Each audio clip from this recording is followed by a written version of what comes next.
And it's like there's a bunch of movies about like Greek mythology and everything. How do you like make the world of Percy Jackson like stand out from those? I didn't look at any movies about Greek mythology. I looked at pieces from antiquity. I would say the main, Grecian elements that I included in the costumes for Percy would have been the armor. And so fortunately, there are various collections around the world, and they're all depicted online. And I found the best imagery I could find and based my choices on that. It's always good to go to an original source rather than somebody else's interpretation. I mean, of course, you do look at the picture of, Brad Pitt and Troy, of course, but you have to go back. You have to go back to the script, and you also have to work within the confines of your budget and what you're able to produce within a specific timeline. So that was my quest, is to produce something that was suitable for the kids, they're teenagers, and be adjustable, because I didn't know what sizes they were going to be, and so we had to make pieces that were going to fit somebody that was like 4'11" up to potentially 6 feet and still look good. So it's actually a great, I'm naturally mathematical, and it was a great mathematical challenge trying to figure out the solutions for elongation of the body and expanding width and have it still look okay. Can you talk about working together, as PD and costume designer, to create like the visual language and just that part of the series? Because I imagine there's a lot of collaboration. Like, it's across the board, and pretty much my process involves a lot of concept art, and we try to incorporate the characters into the concept art, but at the same time we don't want to take liberties in terms of what Tish is doing, so there's a dance going on the whole time, we're working that out, and then we get to the point where Tish has got something she wants, an orange t-shirt, and we're making sure that we go inside Aries' cabin, we can still see Percy. We don't lose him against an orange wall, for example. So, that stuff, it's all pretty basic stuff, but it's all... But constant back and forth. Yeah, it's all very much part of the deal. I was curious, from both of you, I would love to hear, what was the most expensive thing you had to get for the show, and what was the cheapest thing? If you can share. Cheapest thing was the t-shirt. Yeah. The purchase of the t-shirt, the labor that went into it, though, it was hours and hours and hours. The most expensive would have been the character of Hennah, which you see in episode 2. She's a dryad, and that took probably 1,000 hours to produce the costume. Then she's a walking tree, but very elegant walking tree, and that was our quest. The last thing I wanted her to look like was like a talking piece of bark.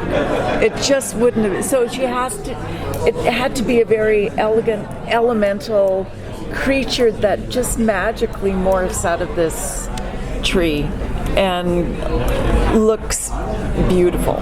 So, but it was very laborious. Sounds exciting. Yeah. For the art department, probably the most expensive single piece was Percy's stepfather's car that they took off in and crashed. Wow. And that car was like it's a 78 Camaro. It was specific to the job. We needed 5 car. One we did have to trash completely. Another one we had to use in stunts, so that got trashed as well. And then we had 3 immaculate cars that we had to pop various panels and doors. And so as an ongoing expense, that was a high one. Wow, thank you guys. I wouldn't have thought of a show about fantasy. Yeah. Everyone wants a 70 Yes. tomorrow. You know? Oh, sorry. Well, I just wanted to ask about the challenges of putting together a look that looks real, but you're talking about armor or things that are actually very binding, restrictive, heavy in real life. How do you put together that look for an actor? I had a stand-in. Okay. We just tried to make. We understand that we have to make it as comfortable as possible, but we had a stand-in that was Walker/Percy's size that we worked with for probably over 6 times over the course of a 2-month period, and we just double checked: are you comfortable? Can you move? It wasn't tight-fitting armor. It was armor that was adjustable on the sides, and it was adjustable on the shoulders. We also had helmets that we manufactured out of, I think, polyurethane. Part of them were 3D sculpted. We went through endless fittings to make sure that they were not only stable on the head, so we almost used like a football helmet style, and the kids could individually tighten with a little bolt at the back. It had to be lightweight. It had to look heavyweight, and it had to be stable and not shift around on their heads. So we had a lot of R&D. We had 2 months of R&D before we had to start manufacturing. So we talked a lot about challenges, but what was the best part of this for you guys? The best part for me was once the costumes were realized and you go on set, and to show up on set, I'm going to start crying, and see these fantastic sets. It's like, the hotel, the Lotus Hotel, because we had costumes from 6 different decades, all nightlife. I mean, it was incredible. And then we walk in and it's like, oh my God. And you look at the casino, or we had our asphodelians, which are, swirled sculptural, creatures in the underworld. And then you go onto the underworld and you see them down there. It was just, I kept wanting to go back to the underworld. It's magical, yeah. The best bit for me was going to work every day.